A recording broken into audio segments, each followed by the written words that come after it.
I gotta get All right, buddy. Since I'm going to tell you to shh. Go ahead and get all your words out. Go ahead. My dad was just making a podcast, yo. Oh, but Bob is up. I'm making a podcast now. It's recording. Hey, my dad just spent time with the España. You never had that espresso? The espresso. Decaf. Decaf? What? Why you sent me decaf before? Decaf, depression, and caffeine addiction. What? Welcome to the podcast. Did you wean you in a wiener? Did you wean yourself off of it? You weaned yourself off of that stuff. I did once, and I went like 2 months, and then jumped right back on it. I relapsed. You And then a couple of weeks ago, I quit cold turkey, and idea.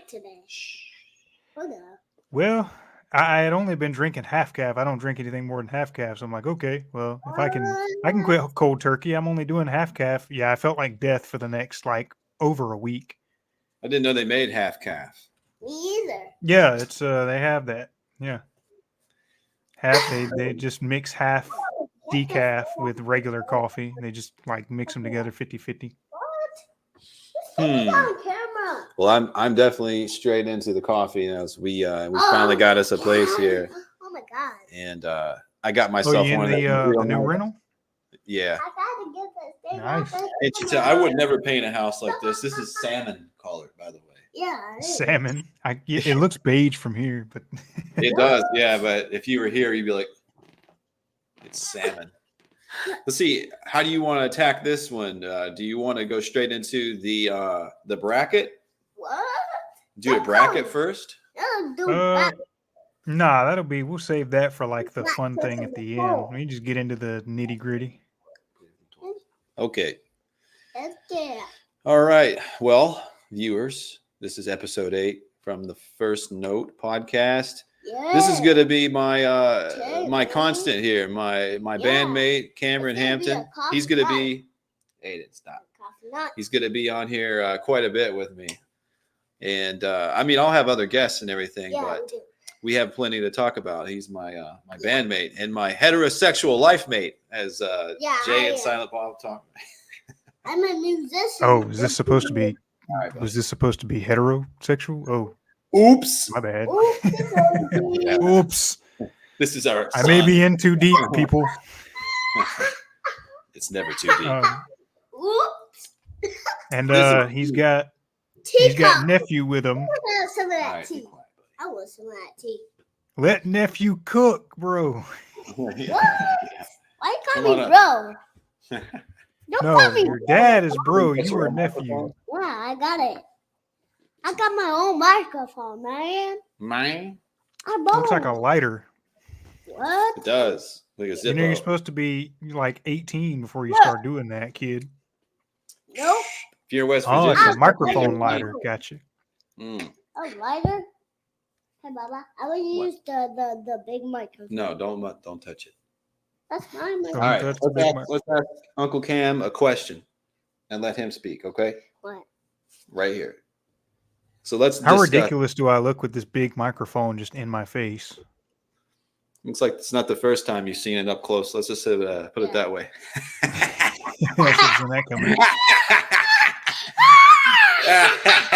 Joke. You got a joke there. Got jokes. Oh yeah. All right. Let's discuss our creative disagreements and how we deal with them. Yeah. So we're gonna do that. Which we've had plenty. Your hair, silly. We put on boxing gloves. You suck. What? Oh. Don't say that thing. Shh. All right. Oh no. You see your bulldozer over there, buddy? I did it. I'm sorry. The band's breaking up right now. Mid-podcast. Vibrant Swings is broken up, guys. Hey, go play with your bulldozer and your phone.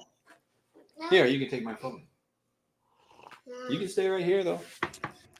Children. I'm not ready for that yet. What's our biggest disagreement, you think? We've had plenty.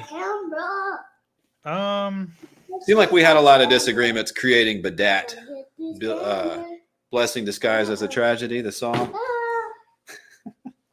Yeah, I think it was more specific to like particular songs more often than not. The band name kind of was, we were kind of on the fence about that too, because we couldn't figure out the freaking good band name. It's really hard.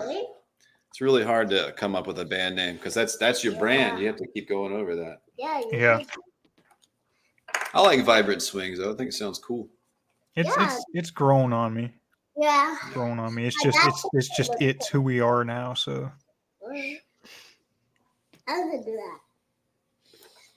I'm not on. Hey, Vibrant Swings, Aiden. Vibrant Swings. What? You never had that stuff before? You never had Vibrant Swings before. Yeah. We don't know what you're missing, bruh. Yeah, man. Yeah, bruh. Hey, bro. What you talking about? Talking about depression, decaf coffee, and rock and roll. That's Look at what? Man, you're amped up. I thought you were gonna take a nap. I'm not gonna take a nap. Let's see. When you're old enough to start a band, what are you gonna play? Are you gonna play guitar, bass, drums, or sing? I'm just gonna make a podcast. You just gonna be a podcaster? Yeah. He's gonna be a podcaster. Oh, this YouTuber generation. I tell you, Right. That's all they want to do these days is just be a YouTuber. The worst thing he could have said was a DJ. Right there.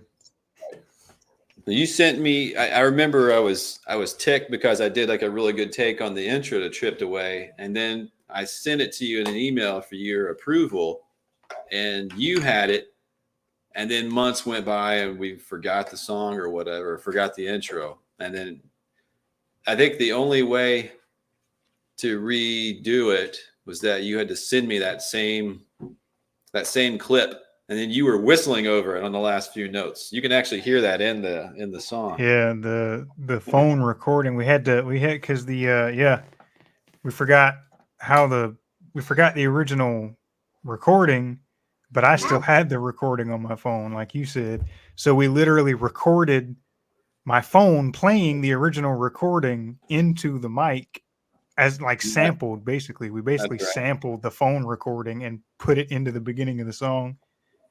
But because, like you said, the live recording of it, you were playing it, like recording it, and I started whistling at the end, near the end of the recording, because we were both in the same room while you were recording it, and I was like getting into it. Because I love that little melody. I started whistling over it, and you can hear me whistling at the end, and I was like, dang, I shouldn't have done that. I didn't know you were recording it like as a final take in that moment, though. That's what the funny part was. Kind of interesting, though. It gives a little character. That's right. That's why we left it in there. Low thing battery. But I think you just ended up redoing it completely. Like I kind of liked the version with the sample because it kind of had like a weird like AM radio effect to it. But I think that's the one that you see and hear on YouTube and everything. That's the one we put out. Yep.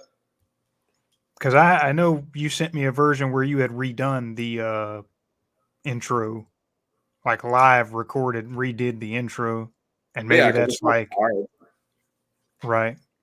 Yeah, I just forgot it because there's like improv, and I had emailed it to you, and then like I said, like months went by and I forgot what it was.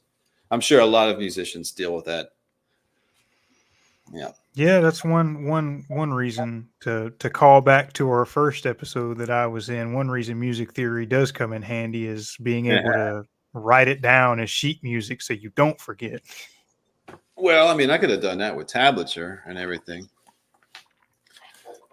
But we'll get into that in this topic too, this podcast, where we live far apart. You know, it's easy to make music, but you have to like, I don't know if you and I both were doing what I'm doing right now currently and not working, we can attack it, literally treat it as a job Monday through Friday.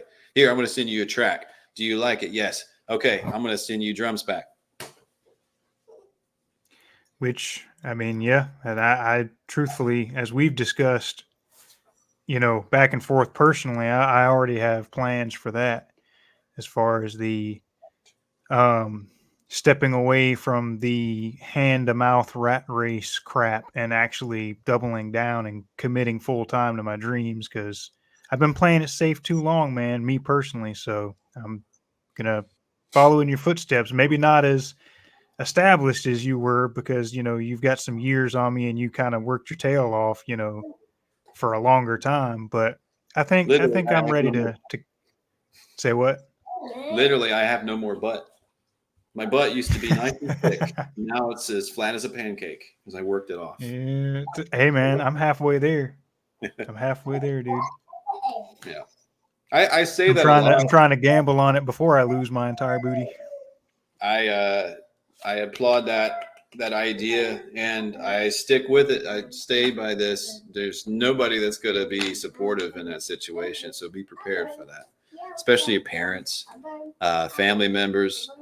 Uh, you know, I've met your mom and dad. I didn't get to talk to them or anything like that, but this type of situation, like where I grew up in West Virginia, there's literally no work there, man. So it's like you better, if you're not going to go to school, which I dodged the bullet there. I don't think I don't think a college degree is going to get you very far these days. But if you don't work, you literally do nothing. You're just a bum basically in West Virginia. So Mm-hmm. there's so many ways to make like a little bit of passive income here and there and stuff. But yeah, I mean, you have to pursue your dreams at least once.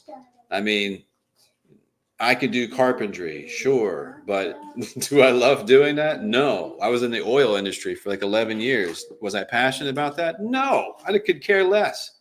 And anybody that did that with me, that acted like, oh yeah, this is our bread and butter. I'm like, if you could fire me this second, I would dance a jig to the car right now. Like, I hate this place. I hate Yeah. it. I hate everybody in this place. I was jaded for like 10 years out of the 11 I was there. I couldn't stand it. If you don't, I mean, and it, that's a long time for someone to do that stuff too. So, I think it kind of takes a toll on you and it crushes your soul. But me, like a moron, I've done carpentry and then worked oil industry, worked all those swing shifts and dealt with idiotic people for so many years to pay for my hobbies, my expensive hobbies, which is music and then motorcycles and stuff like that. But mainly music. You could take the video game console, you could take the Harley, you could take the Jeep that I had, you could take I had a few guns, you can take those, but I need those. But the music equipment stays. My creativity, I have to have something where I can create, or I lose my mind. But For sure. yeah, just set yourself up nice and then attack. Yeah, man. Yeah. Yeah. Yeah. Hey, Baba. Right. I What's up, want a buddy? bigger microphone like that. You can use that one, but not right now when I'm done. He's like, okay. Not right now. Yeah. He just snatched it. Ah. Just stop. Sit down, buddy. But again, I'm trying to think. So there's Chipped Away. I think that one was a really smooth sail. Blessing disguised as a tragedy, though. That one was difficult to make. Yeah, that And one took a while.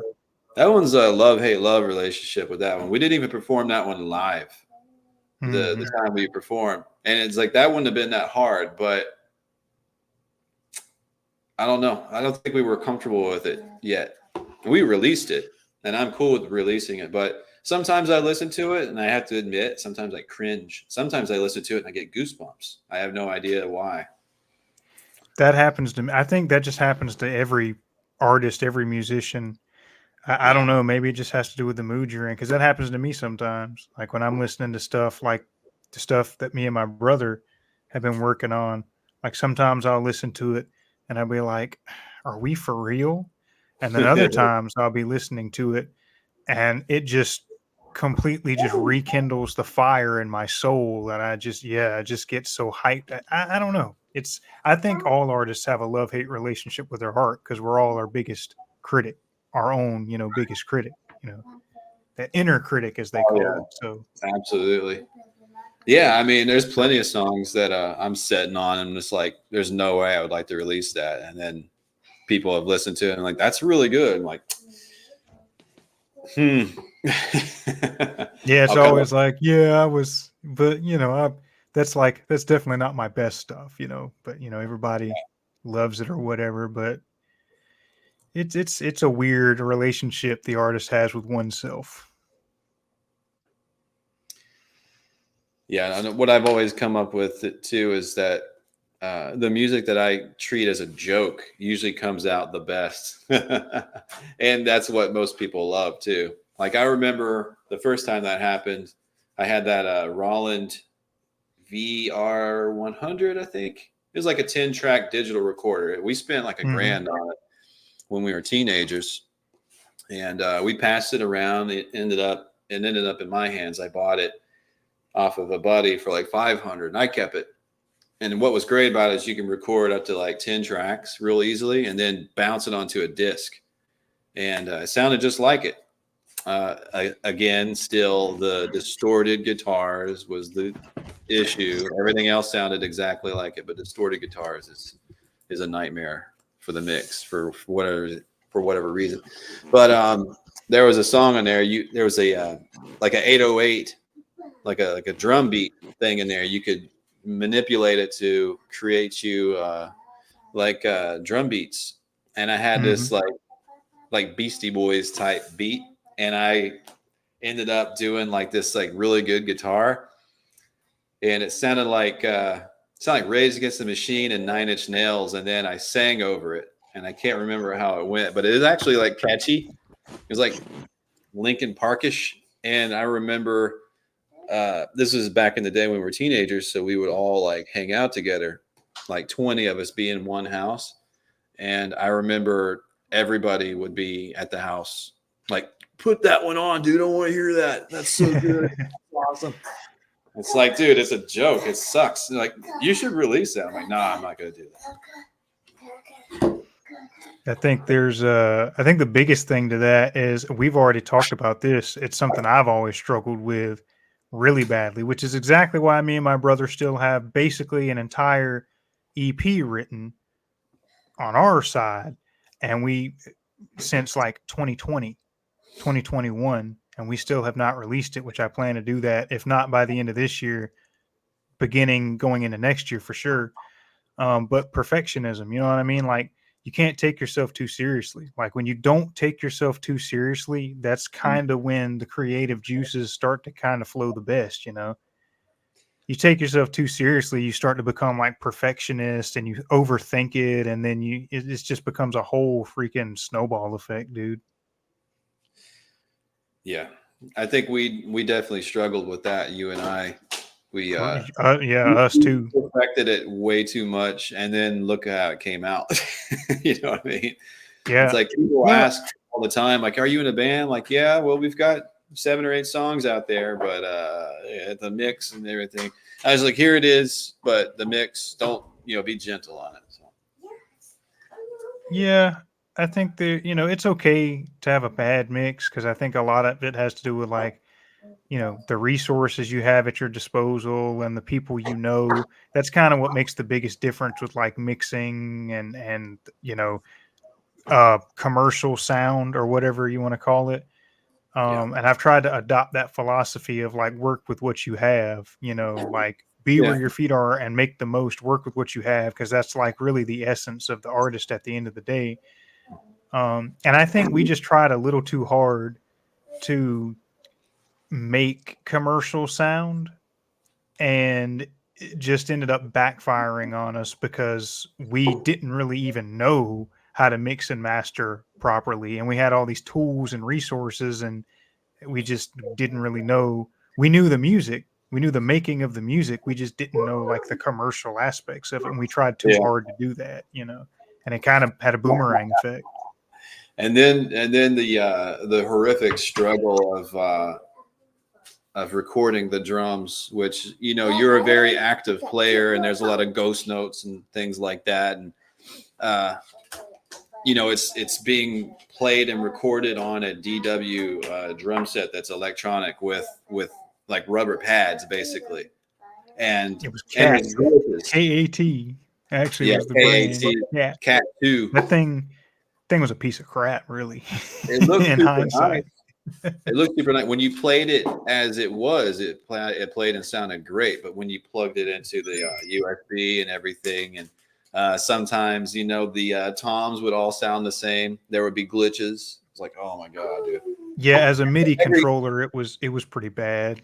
viewers, if you're not getting what I'm saying, so if you imagine a drum set, Cam's 3 toms should go boom, boom, boom, and sometimes he would mess up, and I would be there to go, all right, you messed up. Let's take it back. Take it back to the part. Let's start from the verse where you did good and go into the pre-chorus and chorus. And he would be playing along with it. And I hit record. Right. And when I hit record that second time, the toms would be, buh, buh, buh. They would all be it just would glitch out. It was weird. And that, like, after a couple of times that happened, and Cameron would be like slamming the sticks down. Like, yeah, I understand that. Yeah, I had a bit. Yeah, I get a bit of a frustration with the whenever I'm playing music and things just get frustrating. That's a little redundant, but it's as simple as I could put it. But I remember when we were having difficulties was the bass line, which is buried in the mix. Unfortunately, it was really good bass line. You came up with it, but I performed it. For which one? It's the bass line during the solo and outro of Chipped Away. And with that, you had to be the engineer guy and hit and record while I played and messed up nonstop. But I remember taking maybe 4 to 5 takes on it or whatever. But by the time I was done, I was having like anxiety attack. I was overstimulated. I was like, because the pressure is on when you're recording, but I was just like a nervous wreck because I was learning as I went at the same time.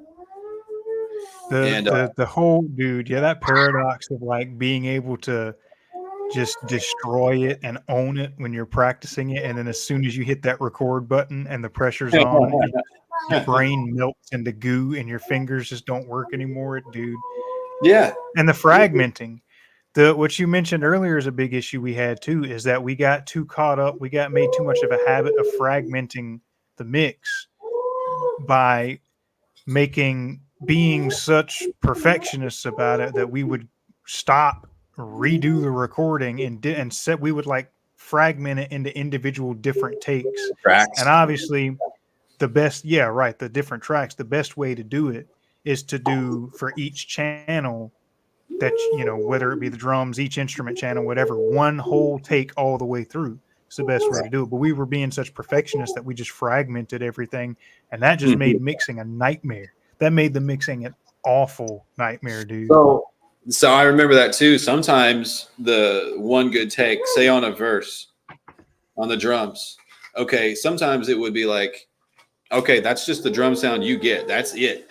And then the next track would be one where you could hit a drop down on Logic Pro, and it would be like you can change the mics and everything, and you could really manipulate the sound to sound good. This is like, okay, so the verse is going to sound like crap, but the pre-chorus and chorus into the second verse on that one track is going to sound amazing. So it's just like, and for some reason you couldn't copy and paste it and clip it onto one track to the other, because I'm sure people watching are going to be like, why did you just do that? We tried everything, trust us. The moral of the story is practice until you get it the best that you can, and don't be a perfectionist. Number one, always record the first take. Every single time you're in the studio, always hit record on that first practice take, because most of the time that's your best take. That just becomes the magical take. Dude, so many times we've done it before. Me and my brother have done it to where we will do a warm-up take. It's nailed. It's nailed, and we didn't record it. And then every attempt after that was just no. So always hit that record button on your warm-up take, number one. And number two, try to do it in one take all the way through. Don't be a perfectionist, because sometimes there's beauty in the mistakes anyway. As long as it's not like going to ruin the song or throw it off, Right. it is what it is. It's part of the song at that point because it's just a reflection of what you do, It's best to just take a break too. A lot of people forget, like in the recording process, that you're a band, that you're friends. And I think back to, I think just one night between you and I when we were recording a bunch. I think we had like a night where you came over and it's just like, let's not record, let's just hang out. And we did like we sat there, and you had 2 albums onto your bracket, by the way, that play a part of this night. You just like, or I think I was playing music that I like, and you were playing music we were just doing back and forth, like, let's listen to like some music and like get each other into stuff. And then you bumped into like Everclear, and I was like, oh man, I love Everclear. And you put on one of the albums that's on your top favorite albums on the bracket. Mm-hmm. And we sat there and listened to that all the way through. Then we went out. This is funny. This is 2018. Here we are in Macon, Georgia. We went out to the Hummingbird, which is a good place to perform, which I'm sure it's still there and thriving. And I think we had some drinks, or I drank. I don't think you drank. And played some darts, hang out with people, listen to music. But we were out driving around, just cruising around, listening to Porno for Pyros with the windows down. It's like, I wonder if anybody's gonna like even hear this and be like, "Hey, Porno for Pyros!" But they're very obscure nowadays. People were walking around probably like, "I listen to Cardi B, Jay-Z." Yeah, they had no idea what Porno for Pyros was. Linkin Park. If it's not Linkin Park, I don't want it. Yeah. Imagine Dragons. Ugh. I always have to fit that in. Me dissing Imagine Dragons. But I would say that's my answer. Yeah. Disgusting creative disagreements between you and I. Just step away from it and take a break for a while. And then we watch football too. I remember we were watching some Georgia Bulldogs and stuff. How do we manage personal life alongside making music? I don't know about you. I got a kid and wife. That's a struggle for me. You're Dexter and you murder people. I can tell. Look at you. You're a freak. I don't know what you're talking about. Green room, you psycho. Yeah, I like the green. It makes me feel like the Hulk. Verde. Oh. It sounds like you're about to take life by the huevos and go straight for it. So, and hopefully don't lose mine in the process. Yeah, you'll be fine. It's a gamble on yourself, man. You really gotta. I don't know. I mean, I'm confident in what I have going on because it's Exactly. I'm not just and this is not one of those moments where I'm trying to like inflate an ego or anything, but I'm for sure not just one of those kids out of high school that just says, I'm going to be a rapper, like, or, I'm going to do this, I'm going to do that, just because it's popular and it's a get rich quick type thing. It's like, no, this has been me, my soul and essence, my whole life. And ironically, and I think it happens with a lot of people like us, is fear, like the fear of gambling on it and fear of all kinds of different things, whether it be putting yourself out there, stage fright, all kinds of stuff, which all those things I struggle with in certain areas. It's like it keeps like talented people from pursuing their passions and their dreams. And I'm done with that, dude. I'm done with like playing it safe and being afraid of the failure and being afraid of the success. Like, I'm just going to do what I should have been doing a long time ago, man. I'm just, you know what I mean? I'm just confident in what I got, Well, I've thought about it many, many times. And when I was 16, it's probably like a full band. We took it very serious. We had people wanting to manage us. We were young, so young and talented. They probably would have signed us to a record deal, but I mean, look at all the stuff that's going on right now in the record industry. And then I got to think back about where I was in my personal life and where the other 4 guys were. And I guarantee you, we would have made one album and 3 or maybe 4 out of 5 of us would have died. Like, so yeah, Jesus. that's not even a joke. We barely made it out of just life, you know. I'm surprised all of us are alive. That's just knock on wood. But all of us have changed for the better, except for one. He's disappeared. He's vanished. We don't know where he is. I'm sure he's alive. Though. Yeah, but he's probably an underground successful artist now. I don't even know it. No, he's probably like a high school teacher. That'd be pretty funny. Yeah, like I wasn't ready for that type of that jump. 17, 18 years old. There's no way I would have been a mess. Not just I think being a mess and everything. Yeah, I mean, I think being ready is an important conversation to have, and I mean, we probably talked about it on the last time we did this, but that's one thing that I try not to beat myself up about, because like I'm 28 now, and I mean, obviously it sounds, yeah, that's how I feel about it, but it sounds dumb to feel that way about it, because it's like, dude, you're still in your 20s. Like, what do you like? What's the issue? But it's like, you know, being a musician that I've been is like, I've been at a level where I should have been putting myself out there like 10 years ago, but was I ready for it as a person?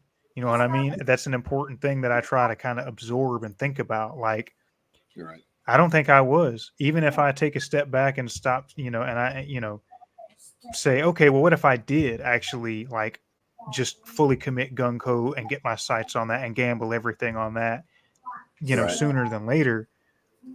I don't think it would have been good for me, my mental health and my direction in life for the most part, because I don't think I was ready. I think that's an important thing to talk about, is like being ready. And so many kids get in the industry, I feel like, at too much of a young age, and it kind of messes them up.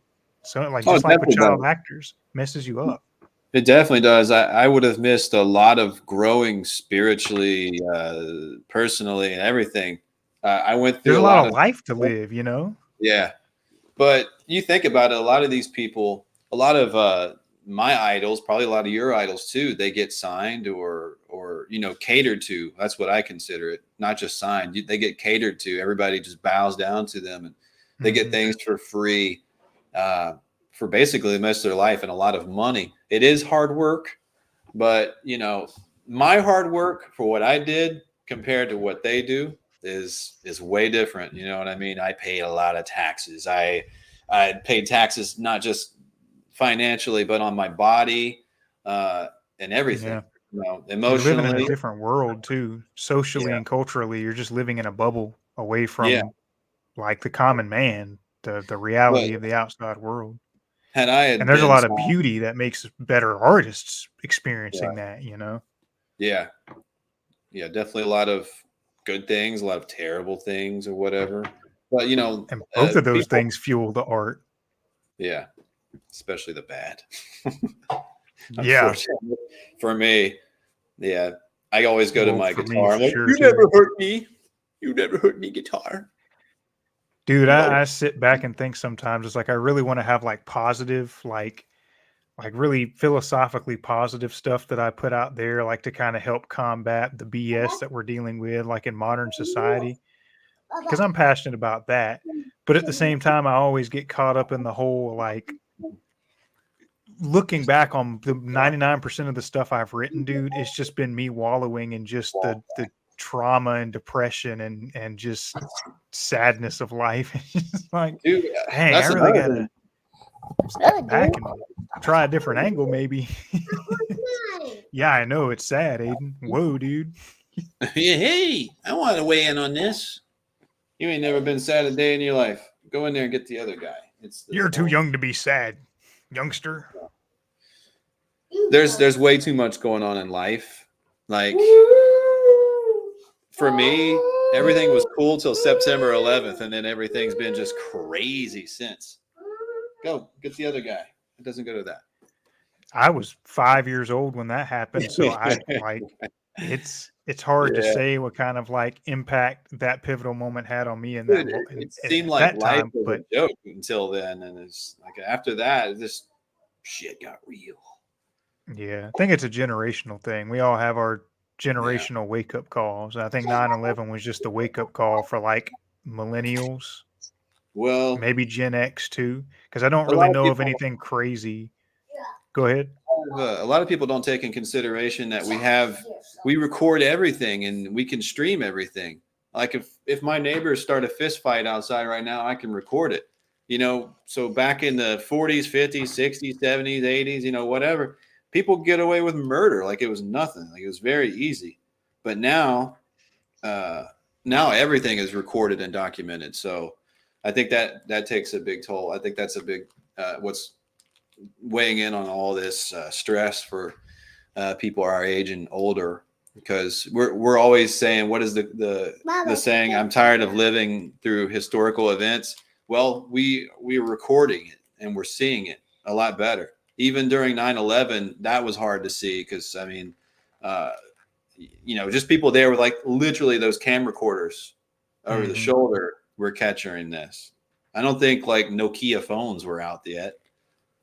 You know, They were, but I don't really think anybody had like. I don't think they were camera you can, phones. yeah, you can record off of. I think the first thing that you record off of was like a Motorola flip phone, and even those were like they were crappy pictures and real blurry. But Yeah, but what I feel like to take a step back in terms of the podcast, I feel like we didn't do a very good job answering the first question for as much as we did, and the second question we just kind of went off the rails. So how do we balance music and everyday life? I'll let you go first. here lately, I've been treating it as a job. I get on TikTok Live. You can follow me with the same name, everyone. Riffs and Relocation on TikTok. Skibbity? No, Riffs and Relocation. uh, but Skibbity yeah, I get on shreds? there. Skibbity shred, yes. Skibbity riffs, skibbity riffs.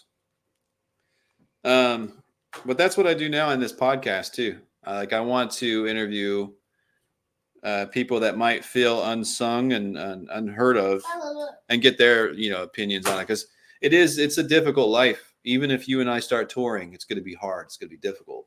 But yeah, I like the growth of things. It's like it's like a business, seeing a business grow from the ground up. And that's the way you have to treat it, especially in our line of our genre. We're not Christina Aguilera. We didn't go to church and learn all those stupid notes. And Yeah, stupid notes, stupid runs are stupid. it's talent, but I cannot respect someone like a Christina Aguilera, Britney Spears, a Beyonce for walking into a studio and then being gifted music. Like, hey, some guy in Delaware wrote this. Let me hear it. Okay, I like that melody. I will sing it and claim it as my own. Yeah, it's I important to only note like, too the resources and the networking that they already had at their disposal that's really yeah, what makes the biggest difference most of the time. yeah. It's ridiculous. It's not music to me. It's bullshit. Oh, how dare you! Oh no. Now I have to rate this podcast PG. Yeah, I think Guidance. it's kind of ironic though because you now have a kid, like you're married with a kid. You got old nephew over there. So like it kind of begs things being harder to balance. But now that you've stepped away from work, you've taken this sabbatical to like focus on those things. I feel like you're seems like you're finding a pretty good balance. And for me, I don't have any like, I'm not married. I don't have any kids. Like I have a girlfriend, but and that I even find trouble balancing that, the relationship investment and time with that with everything else because um you would think that I have like all the time and opportunity in the world to make stuff happen. And granted, for one thing, I could do a better job at capitalizing on it. I've struggled with that, for a long time. Yeah. So, which is a whole nother story, but it's, I think the biggest part about it, because I'm still learning how to balance it all. The biggest thing about it is You have to be quiet, buddy. it's playing it safe. Playing it safe has kind of stunted me, like playing it smart and safe. And I'm not like, here's the thing. Sometimes you got to do what you don't want to do to set yourself up to do what you want to do. And I feel like that's where I am now. Yeah. But one of the biggest things, I try not to see it as a regret because it still was a valuable experience in my life. It taught me a lot of things. It turned me into a better person in different ways. Was college. I was doing college, did that for years. But see, I worked full time and did college at the same time for the That'll past burn you off. 5 years, dude. Yeah, you got to be burned out. That burns me out just thinking about it.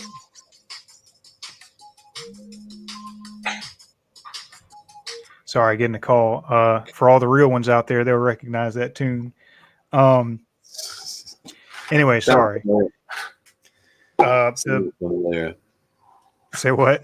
It sounded familiar. It's from SpongeBob. I don't know if you ever watched any of it. It's the episode where they think Mr. Krabs is a robot, and that's the song they're playing on the radio that he's dancing the robot to, and they see him dancing and they're freaking out like he's a robot.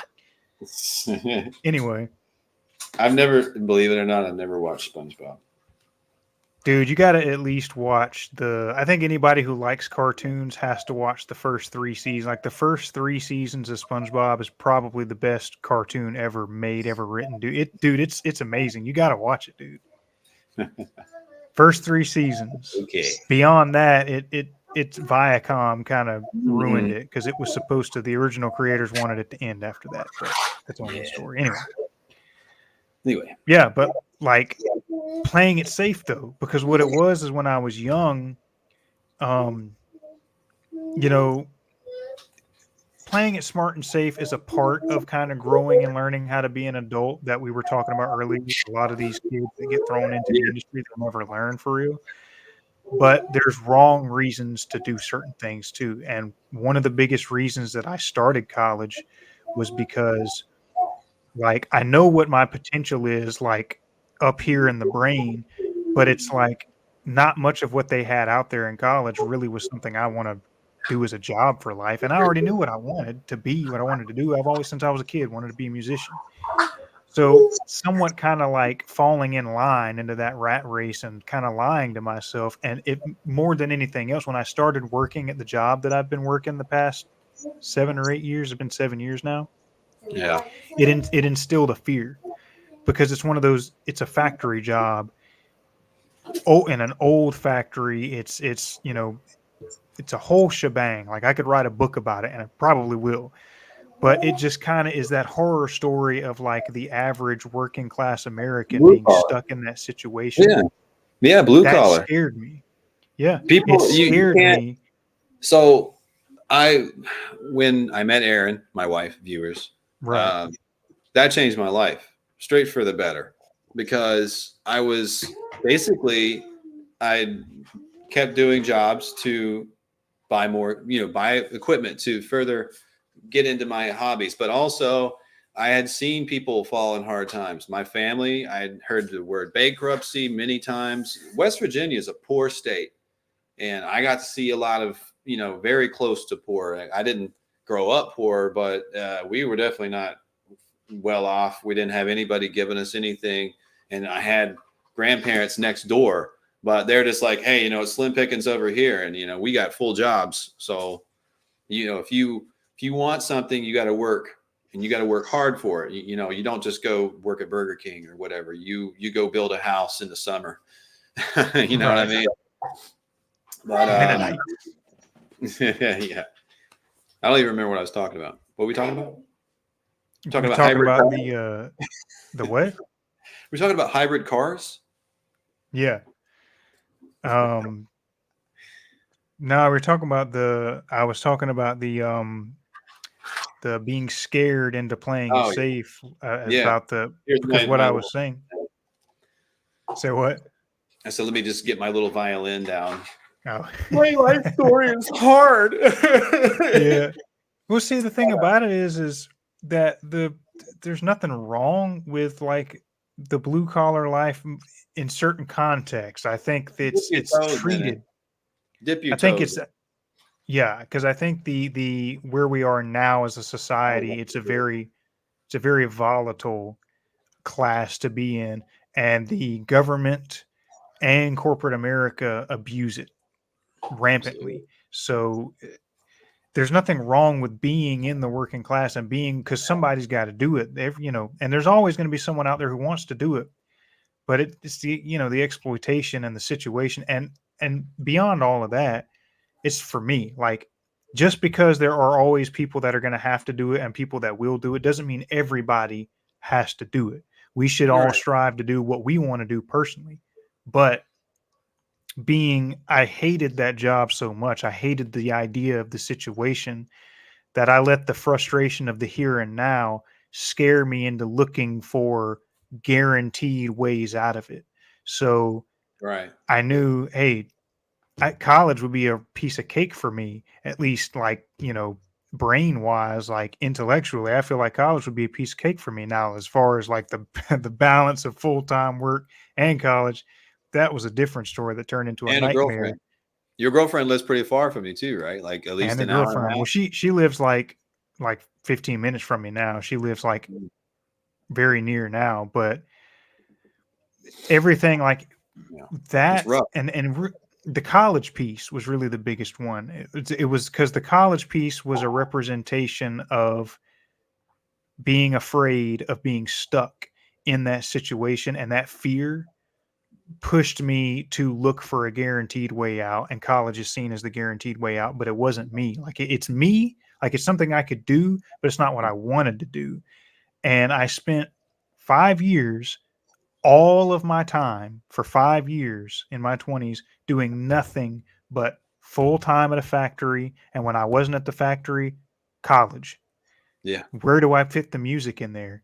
Throwing your I talent away. rarely, and we tried to do it like, and I blame myself for a lot of the like a lot of our inability to like capitalize on some things in certain Yeah. time points because I was so, oh, well, man, I got college, I got schoolwork I got to do, which is not a bad mindset, but it was the bigger picture of I shouldn't have even been doing it. You know what I mean? Like, Something that a light bulb just popped over my head too. Now, I don't know about your family, but a lot of time, like natural talent comes genetically. I think it like my entire family play. Whoa, fireman! My entire family plays it's instruments. turbo And they play time. well. Yeah, turbo time. They play instruments very well, but they also do hard labor, carpentry. Hmm. Every single one of the males are carpenters and guitarists or drummers or whatever. So when you present them the idea, like, hey, I would like to just quit and pursue my dreams, to them, they're just like, to them, it's not you're throwing away talent by going and doing this tile job that's going to pay you a couple $100 or whatever. But when you talk to other people like fans, people that don't play or maybe they're beginning and they're just like, if I had that talent, I would be a douchebag. I'd be walking around like, look at me. I am very well. I play this guitar very well. And, they would probably put themselves up on a stage in a heartbeat. Whereas it's just like for me, like the way I grew up, I just saw so much talent around me and a lot of hard work. It was just like, I don't think I'm wasting anything. I think I'm just have to go to work. And I got scared. I got to see uh, no work happen when the housing market crashed and everything. So Hmm. yeah, but what I was getting at is that meeting Erin, she taught me that you're not gonna look at, you're not gonna learn Yeah. anything working with other blue collar people. You're going to be stuck in blue collar minded thinking, narrow minded thinking. So, Right. um, if you put yourselves around, you should be friends with everybody. You shouldn't just be friends with other blue collar people. You should be friends with people that are Yeah. entrepreneurs. that have started their own businesses and they're thriving, and you should talk to them. And like when we did that, I learned so much. And what you're going through right now, it took all this weight of like, what if, and it just took that right out of my mouth. I never had to worry about what if anymore. I just, a lot of people, my dad right now at this moment, he's just like, how are you affording this right now? I'm like, I told you, like, we're good. He's like, oh, how? But you're living paycheck to paycheck? Like, yeah, I'm living paycheck to paycheck, but it's quality of life. And I have money to the side. Yeah, it's quality of life. And I'm taking a plunge dive right into my dreams, which isn't just one, but it's all centered around music. And right, because you're surviving. A lot of people are married to people that are supportive of that, and I'm extremely fortunate of that as well too. So yeah, a lot of wasted talent out there sucks, because their spouse just nips it right in the bud, or their blue collar minded thinking, or all of the above. So yeah, life is interesting. Life is weird. It's difficult, and it's always difficult. It's very important. It takes a lot of like awareness and conscientiousness, which a lot of times you gain from other perspectives, which is one thing that benefit. Where's the fire? It's in my pants. It's in the pants part. Oh, it's the I think it's a lot easier for my generation, and like I'm kind of in between millennials and Gen Z. I mean, I'm technically considered a millennial by the year, but like the very last year, and then it's like right there going into Gen Z. Right. But it's like it's so much easier to have like a variety of perspectives and see the world through a variety of different lenses because of the internet and globalization and things like that. You're not just stuck. The old heads, they were kind of stuck in their bubbles, and that's, those things were all they knew. And therefore, it's a lot harder for them to be supportive of these things because there's, it's a part of life to like, and this leads me into like something, I can't remember who said this, but it was like somebody on like a Dave Ramsey podcast or something, which I think they were quoting someone else. Right. They said you shouldn't work to live. You should live to work, and what that means is that in like our society, it's just it's all about money. It's all about just work whatever job you can to get the most amount of money or the best material things that you possibly can. Doesn't matter what job it is, whether you're good at it, whether you hate it. It's not about that. It's just about the paycheck. But in reality, that's a terrible formula for just a batshit crazy society, which we have now because of that. Yeah. And you should live to work. That means like we exist for purpose, like in our humanistic purpose of work and contribution and art, whatever, passions can be a part of that. Like give it your all, work for what you love. And like I said, you got to sometimes do what you don't want to do to get to where you do what you want to do. And that takes discipline and hard work and perseverance and things. And that's to the individual. But I mean, I let frustration in the here and now and that mindset of, oh, I gotta, I don't want to be stuck here. But my fear of that situation made me take my eye off the ball. So what I would say to people listening is,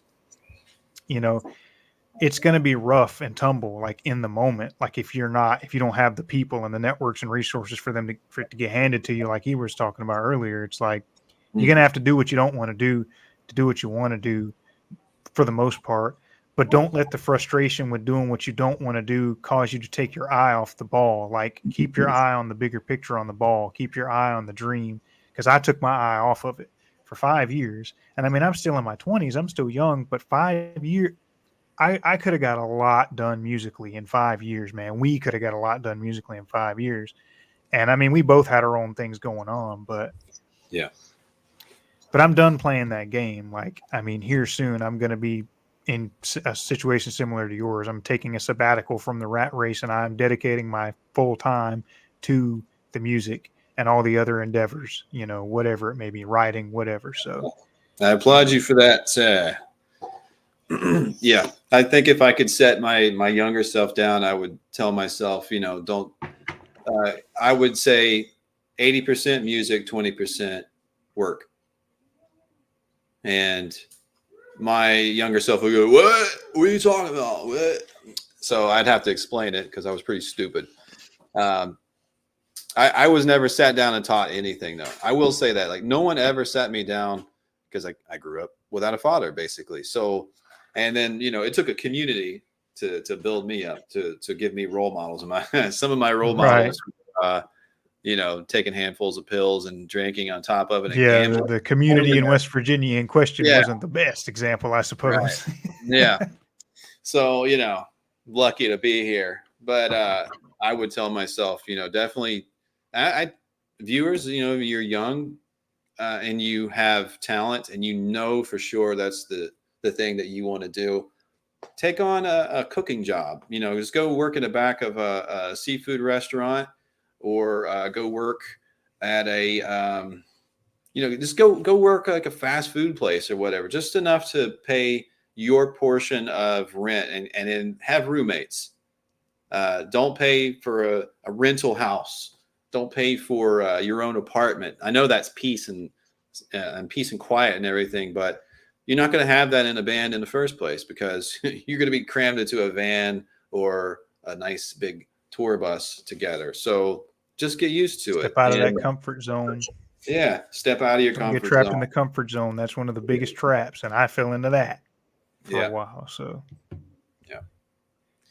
Until for someone like me, the comfort zone becomes an absolute nightmare where you're screaming inside every day. No, that was me for sure too. Inevitably, you leave it anyway if you're like us, so or you try to. I mean, I've tried I have so many crazy stories. Maybe that should be our next podcast where we just talk about blue collar corporate hell. But it has nothing to do with music. But I mean, there would be so working stiff. There's so many crazy stories.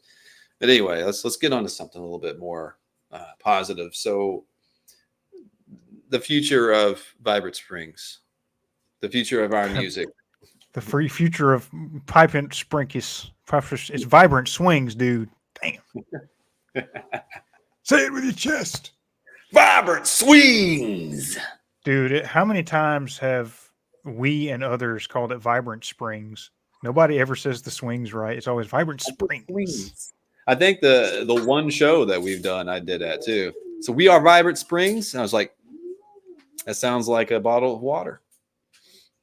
I think you did do that, yeah. But in the moment, it's pretty funny though. You don't take yourself too seriously. It's pretty funny. You got to find humor in the moment. I know that there were like, I don't know. It was told who was going to be there, so maybe like a couple people caught it because I saw a couple of faces go. I went, "It's Vibrant Swing." Sorry. So I think you were in the back behind me, like Vibrant Swings, you idiot. Yeah, something like that. I really wish we would have played more shows, but we both let ourselves become too much of busybodies. Me with the college and full-time work, as I mentioned before, because that, I mean, you got to start somewhere, but we definitely could have done more than that, Yeah. Our one and only show. It won't be our last, though. I'll be damned if it's our last. We'll definitely be making more music. I've got the setup. There's this room that I'll have it soundproofed probably in about a month, but that's not stopping me. I can record it.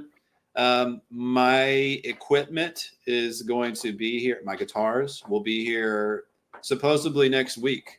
So when I get my guitars back, I have one. I can record whatever. I have 3 songs to give you. You've heard them. So it's ready to start those arguments back and forth. No, you don't play like this. When I make the guys at my current job, no offense to them, I guess, and make them kiss my ass, and I walk out of there, it's go time. Tell me about that. Yeah, let's do a podcast after you do that. You're probably going to be like, Maybe like it's probably going to be that like in intervals of 5 seconds, feeling like the world's off my shoulders, and then every other 5 seconds, feeling like my life is in danger and it's over, and I'm Oh, going to be on the dude, streets. I know you. I know you, and I know that you're not a slouch. So I mean, look at that. I mean, you did college and then a full-time blue collar job. So that's a lot.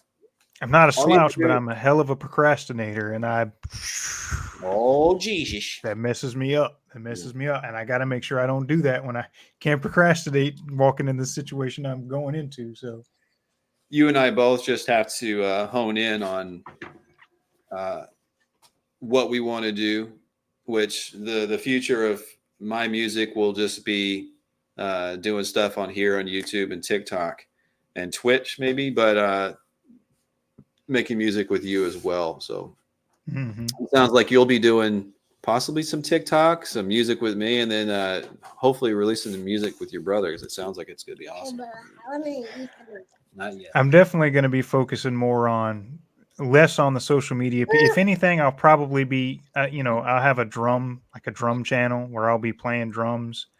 Yeah. In the shadow of guys like Estepario, Siberiano, machines like that. But I think I'll be part of that, like maybe drum video community. But that's going to be like maybe the side hobby gig thing. I mean, my main focus is going to be on making and releasing music, like actually making it, releasing it, putting out there. And our stuff is going to be a part of that.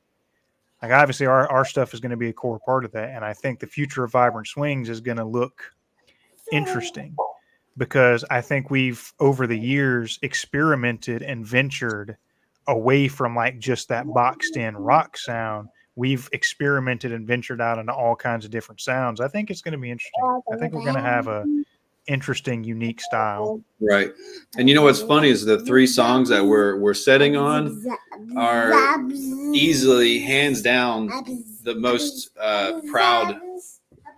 I'm like so proud of those songs. Like I really love playing those songs, and I don't know how to explain it. It's like sometimes you write something, you're like, I think that people might like this part, but they might not like this part so much. Like every second of these 3 songs are just money to me. It sounds amazing, and it all stemmed from.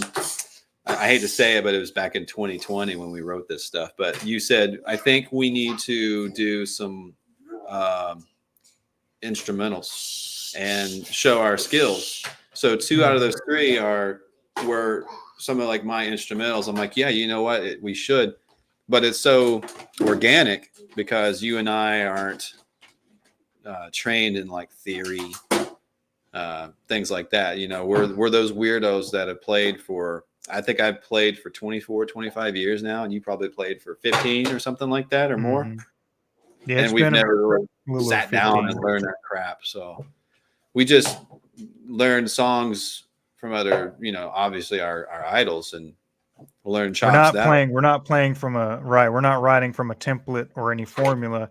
I mean, the closest thing that we're working off of is phrasing. I mean, no matter what ear musician, theory musician, I mean, phrasing is something that everybody falls in line with because phrasing is just part of that. That's just kind of part of the dynamic of music. And by phrasing, I mean like where you put like verse, chorus, bridge, Right. Pre-chorus, things like phrasing. Everybody really falls in line to that. But I mean, you can experiment with that too. And I mean, we do. But yeah, I mean, beyond phrasings, like it's completely just shooting from the hip, just what's coming in our minds, what we hear, and just translate to the instrument. So I think it's going to be pretty interesting. Easy stuff.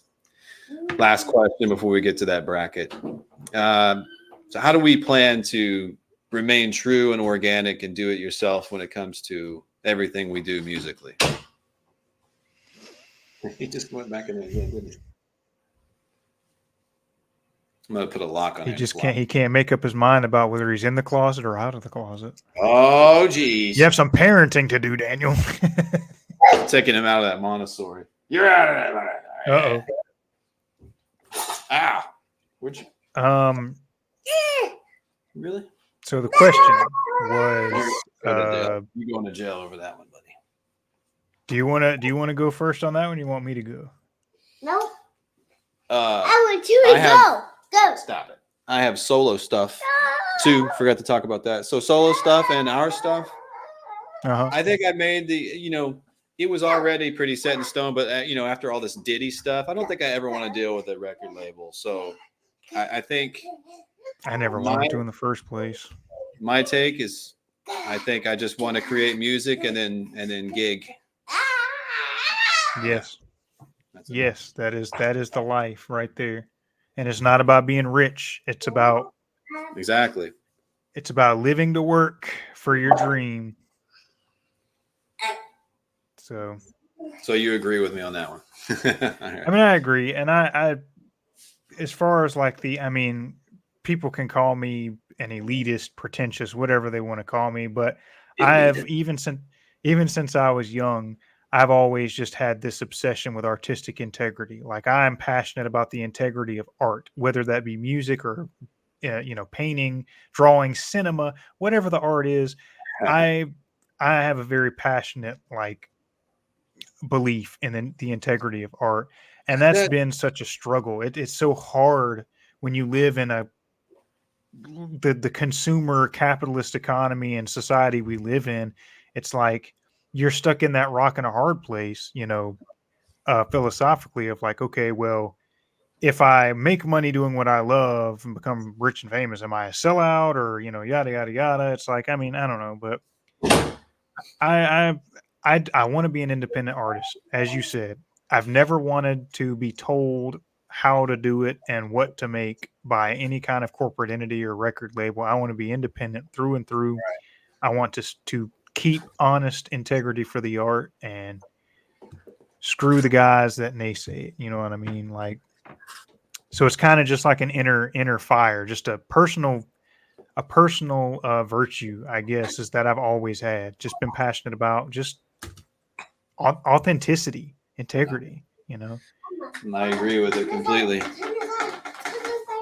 So not to just be like, yeah, I agree with it. I heard every bit of that, but I just agree. I mean, it's pretty straightforward, honestly. I feel like most other artists out there trying to do their thing would they understand, they agree. But it's hard keeping your sanity, though. It's hard keeping your sense of self, though, when the idea, everyone around you is it's about the money, and they sometimes you don't know which road to take. It's like, okay, well, I want to be heard. I want my dreams to be a success, but I don't want to be a sellout. And it's almost like you come to that point where it's like, okay, well, are they mutually inclusive? Like, does one have to come with the other? So it's difficult. You don't have to have a record company backing you these days too. That's the good thing about it. Once you and I re-record everything and re-record these 3 songs basically, and then keep going with it. Yeah, I mean, we have home studios. We can do this. That's all you need these days. You don't need anybody like that. It's just, I think we've talked about it in the first podcast, and I've talked about it with everybody I've interviewed so far. I think it's just, right now it's a horrible maze of what's called algorithm of trying to get the music out there. Because when I was 16, you create a demo, you send it to record labels. The demo has pictures of you, has maybe some lyrics, what you're about, like a little bio. They listen to the music. I like that. These kids look good. Let's sign them. They have a look. They have a sound. We'll give you X amount of dollars or cents per CD sale, and we're going to give you an advance to go on tour. You'll go on tour with so-and-so, blah, blah, blah. Now it's all do it yourself. And another thing, like I was talking about, I'm glad that I skipped that and went into work. I've learned about management of corporations, for God's sakes. I've learned about that. And so now I would feel comfortable with that. I feel like if you and I got in a situation like that, at my age, especially, and like what I've gone through, I would be able to call out BS left and right and be like, I don't think that sounds right. That sounds stupid. It sounds like you're trying to screw us there, Jim. Right. And that's important for you young artists out there, striving artists, trying to make it happen. Keep that in mind. There's a lot to be learned in life. There's a lot of experience to be had in just living life as most other people do. So, and even though, you know, I already said I feel like I may have wasted a lot of time on the wrong things, more or less. At the same time, there's a lot of life lessons that have been learned, a lot of experiences that have made me a better person for it. So, Right. don't get too caught up on the whole, oh, well, you blow up and make it, when you're 18 or 20, 21, whatever, don't let that ageism get in the way. Cause we have a big ageism problem. Cause it's like, oh, they're old. This is lame. It's corny. We don't want to hear this because they're old. It's like, even if it's good music and it's just the idea of it coming from an older person just like twists people up. It's weird. Yeah. But I don't think that's where better music and art comes from anyways. More experienced people with more wisdom. Like, I don't know. It's right. A lot of my favorite musicians, I didn't know that, because they might have looked younger, but when I was like 13, 14, a lot of the guys that I thought were maybe like 20, they were already like in their 30s, some in their 40s. I think maybe even early 50s at the time. So that wouldn't have made me look any different at them. It's just, right. As long as they're making cool music, who cares? But anyway, let's take a look at that bracket. We got a bracket today. It's 8 of Daniel's favorite albums versus 8 of my favorite albums in the bracketology. This is our little fun little final little thing we're going to do. Remember, I gave you 10. I said Pearl Jam at 10 at first, and I was like, you know what? I'm going to choose. I chose Becoming X, Sneaker Pimps. Yeah, I was going to want to pick 10 anyway, so I'm glad that you gave that one up so I could pick that. I'm glad you Otherwise, did. it probably would have been something like Enema of the State or something like that, which I was, that's one of my childhood favorites. Like as a teenager, I grew up like that was one of my favorite albums growing up. So like I really wanted to include that in this, but it was kind of like a balancing act, I could never get into Blink 182. Enema of the State is the only work I like from them. Like after that, it was. Enema of the State is. Yeah. It's not like amazingness, but I think it's good music, in a simple sense. Let's get into it, man. Let's start at the top left, as we always do, with Red Hot Chili Peppers' "Blood Sugar Sex Magic" versus Stevie Wonder's songs in the Key of Life. That was one of my choices. Songs in the Key of Life, man. One of the most musically beautiful albums. Again, let's do it off of personal preference, not who sold the most albums, who's been around the longest, all that garbage. Yeah, this is just going to be personal opinions. Yeah, musical opinions, if nothing else. I mean, you can't defeat Stevie Wonder and all of his talent and all of his hit making. Because I mean, Blood Sugar Sex Magic to me was like, it's the reason. I think if you take Blood Sugar Sex Magic out of the picture, I don't think Red Hot Chili Peppers would be half of what they are right now. I don't think anybody would really care about them as much. Before they put out that, I think that they were, I was too young.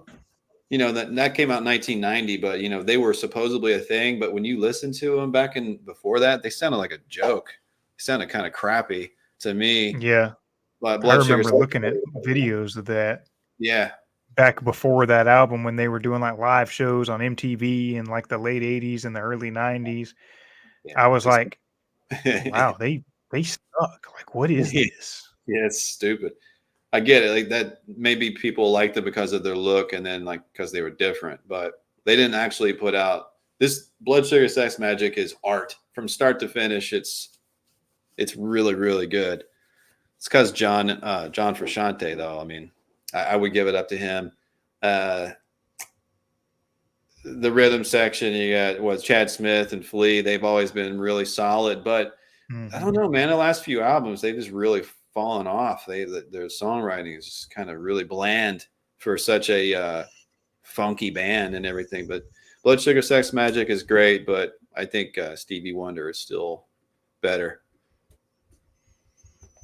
Yeah, I would take, because I mean, Blood Sugar Sex Magic I like it. It's not one of my favorite albums, honestly. I mean, I like it, but I think like Songs in the Key of Life, that's like arguably Stevie Wonder's like magnum opus, and being who Stevie Wonder was as one of the greatest freaking musicians of all time, like the beautiful music, the songs on that album, like the talent involved in it, man. And that album like had a profound effect, like influence on a lot of other artists and albums that came after it. So it's like I'm taking that over Blood Sugar Sex Magic for sure. So I'm glad that you agree on that. You just sent me your picks like right before we did this, and you've had probably like weeks to look at mine, which I bet you didn't, you dick. What songs are on Songs in the Key of Life? You have Sir Duke, which is like, you can feel it all over. You can feel it all over. And then you got Wish, which is him talking about his I wish those days would come back some more. I wish those days would never have gone. I'm messing up some of the words because I'm blanking on some of the specific words, but you have those songs like that. What was the other song? You Knock Me Off My Feet. That was a good one. I really like the rhythms that they use in that song. Yeah. Which you would just have to hear that one. But there's dang, there's some other songs on there. Can I get like 20 minutes, please? But as far as like, I feel like those are three of the examples of some good songs on there. Was Pastime Paradise on that one? I don't remember. Oh, now I know. Inner Visions. Now I know what we're dealing with. I can kind of have a better opinion. It's a great album. Like most of his like most popular songs are on that album, basically. Okay. Well, I don't know. He had like way too many to like put on like say, oh, this one album was most of his most popular song. It's got a lot of them. We'll say that. It's seen as his magnum opus. We'll say that. I feel like I should have thrown in some Phil Collins or Peter Gabriel, but as many hits as they have, it seems like they don't have an album, like an album to me that doesn't have a song or 4 or 5 that suck. That I just couldn't get into, but I feel like it's so hard sometimes because sometimes you have artists that make like album oriented, like where you get entire albums that are just fire, and then you have some artists who are great and they make bangers all day long, but it's like 1 or 2 in a bunch of different albums. They don't have like one whole album that's just a masterpiece album. They just have like those 2, maybe 3 songs on an album here and there that accumulate to just having a bunch of great singles. You know what I mean? And I feel like Genesis and Phil Collins, Peter Gabriel, it was kind of like that. So by Peter Gabriel, I don't know. That one's pretty damn good through and through, but that would be the one for sure if I would have choose one of those. But he's not on the list, so we're gonna continue. Yeah, we're talking about ones not even on here. This is hard decisions. When I read To Pimp a Butterfly, I was like, "Oh, goody! I love that album." Gotta get it. I felt like I had to throw some variety in there because we're inclined to make it more about rock than anything, but we have to kind of not forget that we're very versatile musicians and have broad taste, and I had to throw some of those in there. I hate to say this though, like when you compare it to Temple of the Dog album though, like that album is literally from start to finish just amazing awesomeness. And you have to think about how rare it is because you had Soundgarden was already like probably 2 albums in or something like that. So this is before Seattle took off. this is what helped Seattle explode. So you had Soundgarden, you had Screaming Trees out there, but as far as anybody knowing anything about Seattle, it was just Soundgarden in the late '80s, and then Temple of the Dog. So you've got, what was it, Green River, or no, Mother Love Bone. The guys from Mother Love Bone, their singer Andrew Wood died, and that set this like effect around the Seattle camp of all the other bands like Alice in Chains included, but the guys out of Mother Love Bone didn't have anywhere to go as far as musically. Some of them actually wanted to just hang it up because they were so affected by that guy's death. And so you had Jeff Ament and Stone Gossard from Pearl Jam and Mike McCready. I don't even think McCready was in Mother Love Bone. I don't think he was. But, here comes Mike McCready, who is this like amazing lead guitarist. And they're like, I think we want to, they write music for Pearl Jam, but as they're doing that, what's his name? Chris Cornell invited them to make music with them, but also include Matt Cameron from Soundgarden. So it's like it's a super group. And then they sprinkled in Eddie Vedder there. So Eddie Vedder hadn't even recorded anything with 10 yet. Like their first Pearl Jam album, he just kind of like was hanging out and getting to know the guys in Seattle when they were doing Temple of the Dog, and he kind of just snuck in. Yeah, that's how it worked. He snuck in on the microphone during Hunger Strike, and Chris Cornell's like, "Oh, that sounds really cool. So let's just include you into the recording." So I don't know if you've ever listened to Temple of the Dog, that one album, but I mean, it goes from like grunge to like blues to like a piano song that you would later hear on Chris Cornell's solo work. It shows like his soulful singing and everything. And man, it shows like so much talent across the board on all those guys. And to me, I mean, as much as I love To Pimp a Butterfly and what that's done for Kendrick Lamar, everything Kendrick has done after that has been really good too. But Temple of the Dog to me is it's amazing. Well, I wish I could say more about Temple of the Dog because I think it has a really cool story behind it. If nothing else, I didn't even know that was the whole story. Like I knew the whole super group and the guys getting together, but I thought Eddie Vedder had already been like established with Pearl Jam by that point. So that's kind of interesting. Yeah. But I've never listened to Temple of the Dog all the way through. So it's crazy. Well, that's the hard thing about that's the difficult thing about this generation and like the way music is done now is like when you have like streaming services and Spotify, everything's like just singles, just kind of fragmented and thrown everywhere. Like it's hard to like come to listening to whole albums all the way through because you don't really do it like that anymore. You don't buy like a CD or a record or whatever. So, you actually have to like go out of your way to like find the album on a streaming service and then listen to it all the way through. And I don't think we might have had the CD. Like I say that like I didn't grow up in a time before the internet was common because I did experience life before the internet just blew up. So we had a lot of CDs. I told you in the last episode, we talked about my dad accidentally having that subscription where he got like every new CD within like certain genres. I'm pretty sure Temple of the Dog was on there. I don't think I ever listened to it all the way through. And I have to say, which is what makes this one kind of hard because like To Pimp a Butterfly, it's like arguably one of the best hip hop albums ever made. And a lot would say the best. And it's a hard, it's kind of like you're comparing like, okay, well, where do we put Temple of the Dog on that? Like what does it mean for the whole genre as To Pimp a Butterfly meant for its genre? And the things I love about To Pimp a Butterfly is it's good from start to finish.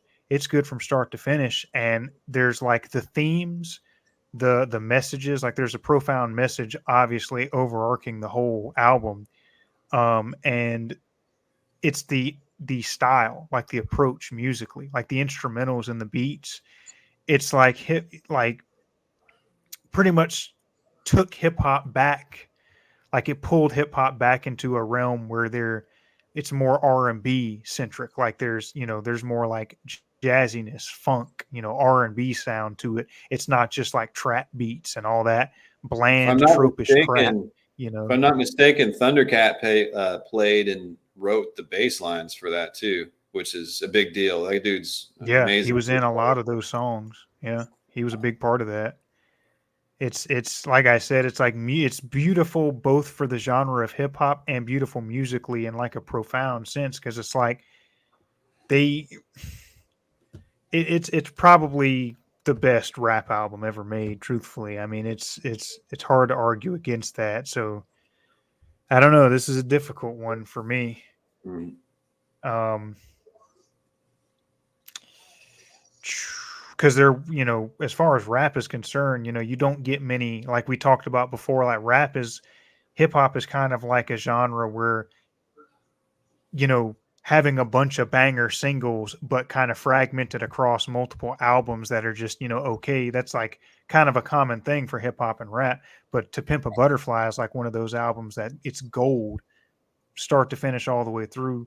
And it's just how different it is, how unique it is in its sound and the impact it had on like I taking don't know, everything back man. to its roots, fuck the trap beats, pardon my French, but it's like we're going back to the roots of the R&B, the real instrumentation, the more soulful stuff, you know.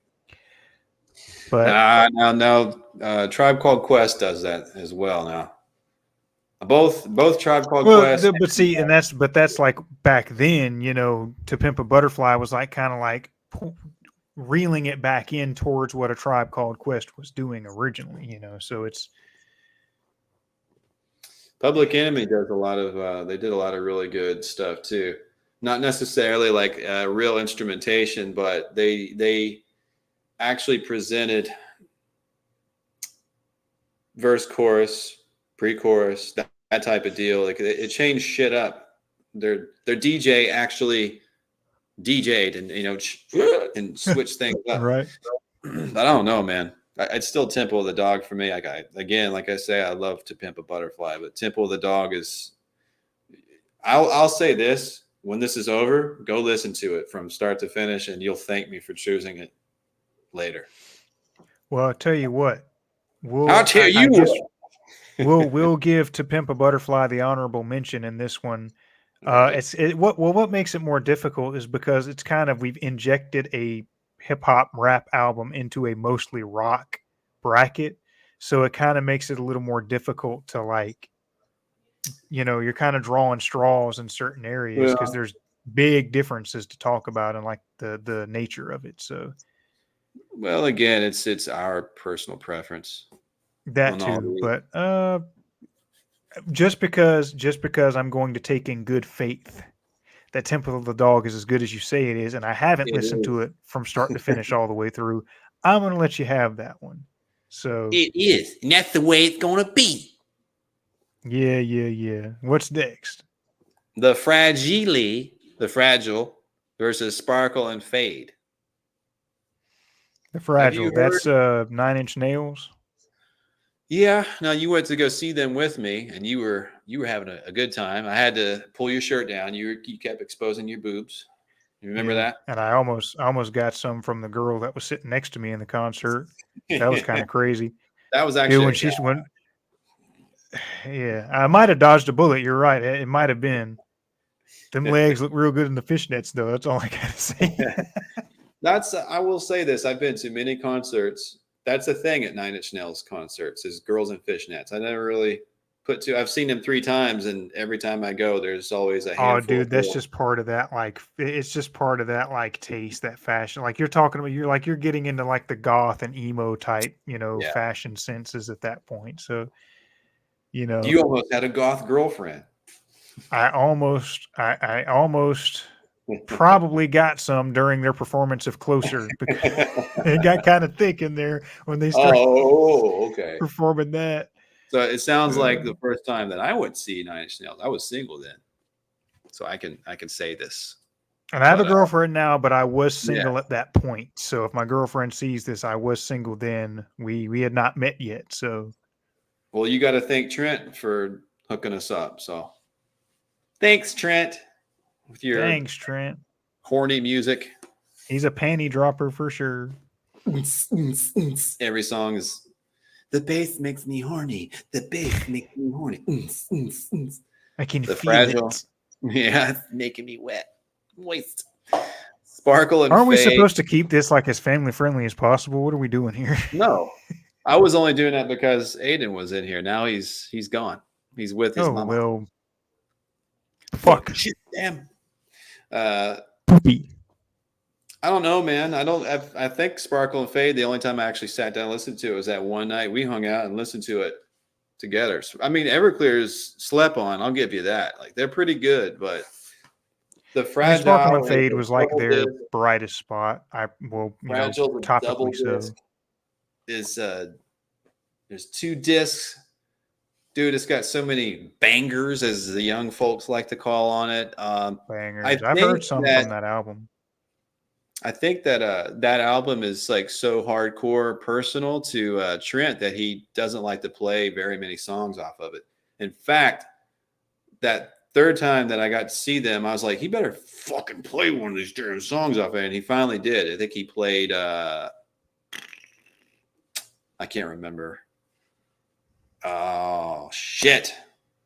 Anyway, he played one of my favorites off of it, and it's not a single. He had like 4 or 5 singles off of that album, but man, it's really, really good. I think I haven't listened to that one all the way through. I've only heard some songs off of it, so it's hard. There's another hard one to say because Sparkle and Fade is like I grew up on that. Like that's one of those albums I grew up on, you know. Yeah.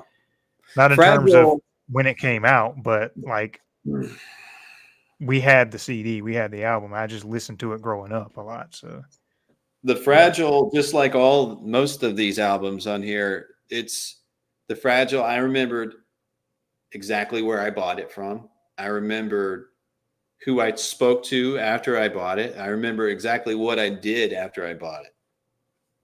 Like that's how much of an effect it had on me. Did some heroin and cried. Yeah. No, you did. Just no, man. With you, it's just if it's sad, it's good. Sad equals good. I don't trust you on this, bro. Yes, it's the Fragile. Like how the E gets down the. You didn't even give a case of Sparkle and Fade, though. Come on, man. I mean, Everclear is. They're cool. I will admit. I will admit it their music kind of runs together. Like it all kind of runs together after a little while. All their songs kind of start to kind of become more or less the same. Yeah. It's like outside of Sparkle and Fade, but I think if you just take Sparkle and Fade for what it is by itself, like individually, it's like their sound, the themes for the songs, the theme for the album, you know, what they wrote about, the intense emotion in performing and writing those songs, just really catchy stuff too. Like you got Santa Monica on that album, which is one of probably the most popular rock singles of all time. It's a great album. I grew up on that, dude. I'm connected to that. But once again, and as is probably going to be the case, I'm not going to let you win over this precedent too often because a lot of these albums that you have, I haven't listened to. So it makes it hard to make an argument in that case. I'm not going to let you get me with that on everyone though, but I'll give it to 9 Inch Nails. We're good from here on out because I've heard the rest of these albums are a huge part of my life too. So, and the one that I know for sure that you've never heard, I have to choose the other one on it. So, this one is really cool. This one's really interesting. Really cool mix up. So Porno for Pyros there. Blowing up, dude. Yeah, it's your girlfriend, isn't it? Girlfriend. Probably. Porno for Pyros versus You and Me by Open Hand, which is very, very, very slept on.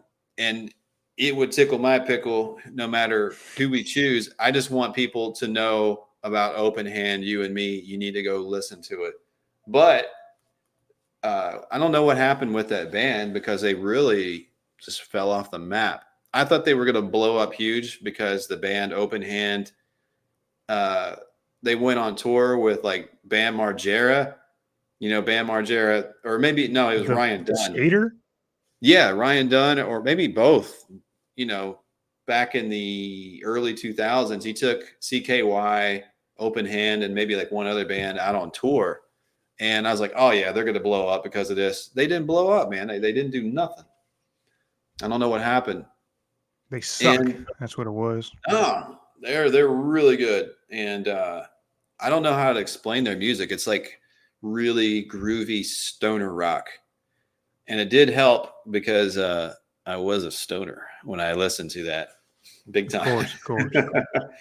Let me just say it's a really good album to relax to. Put it that way. Relax and rock out simultaneously. They kind of like give me Soundgarden and Peter Gabriel vibes. If you can combine those two. To me, weird. I don't think I can. Not. It came out in 2004 or 2005 is when it came out. And when I had a roommate, one of them out of the three, he handed that to me. He's like, you would like this. I really like it. And it's the only person in this world that knows about it. And we both love it. And I put it on and I was like, I don't want to make music anymore because they made the album that I wanted to make. It's literally, other than maybe like one verse or something out of the whole CD, I was like, yeah, that's exactly what I want to sound like and do.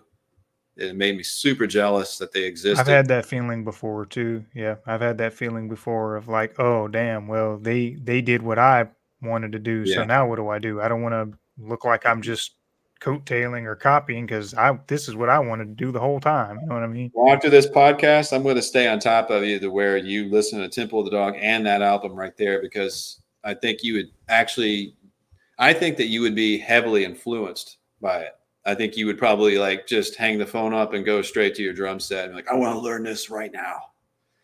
But then again, man, Porno for Pyros, even though what just happened with Jane's Addiction, that whole album is so quirky and weird and awesome. It's artistically brilliant. That's the way I like to put it. I love that album. That's for sure one of my top 3 favorite albums. I would choose it completely like gave me like a paradigm shift in like the way I looked at writing and making music. Like that album is nuts, man. And it somewhat was obscure back in the 90s when it came out. It's really obscure now, so I really hope people listen to it. More people will discover it, because that's with Jane's Addiction and Porno for Pyros. I think just because of Perry Farrell, the way he approaches singing and does singing, his high octaves, and the writing and everything. Yeah, it's either love him or hate him, but I love him. So I love his vocal style. I love his vocals. I think his version of like high end like screaming vocals. I just love the sound of his voice. I like that. I love it. I do too. It's really unique. It's got like it's a weird concept. It's like it's got it doesn't take itself too seriously. It ventures and it has balls. Like that's like Perry Farrell's style, Right. And then the topics he chooses about are always interesting and everything. He's an interesting cat, though. If you've ever seen him, like, man, if you want to learn about him, I think they have a documentary when they kind of like got back together. I think it was in the late 90s, called 3 Days or something like that. He's a weird dude. I mean, I would not clash very well with him. You wouldn't either. Like, I gathered that from his music. Yeah, trust me, but he's like that off stage. It's no wonder they got into a fight. I would have probably decked the guy years ago if I was in the band with him, because it's not like, he doesn't seem genuine to me, unfortunately. Like he's one of those guys. He kind of reminds me like he's a notch away from David Lee Roth. I love David Lee Roth. I love Van Halen. I love when he was with Van Halen. But like off stage, if you've ever heard that guy, man, he's a nut bar. He's out of there. He's cuckoo for Cocoa Puffs. Dang. But anyways, Well, this is extremely hard. The next few are extremely hard. Great art comes from batshit craziness. Yeah, you got to be all throughout weird. history. I mean, you got to be a little crazy and weird to be an artist, anyways.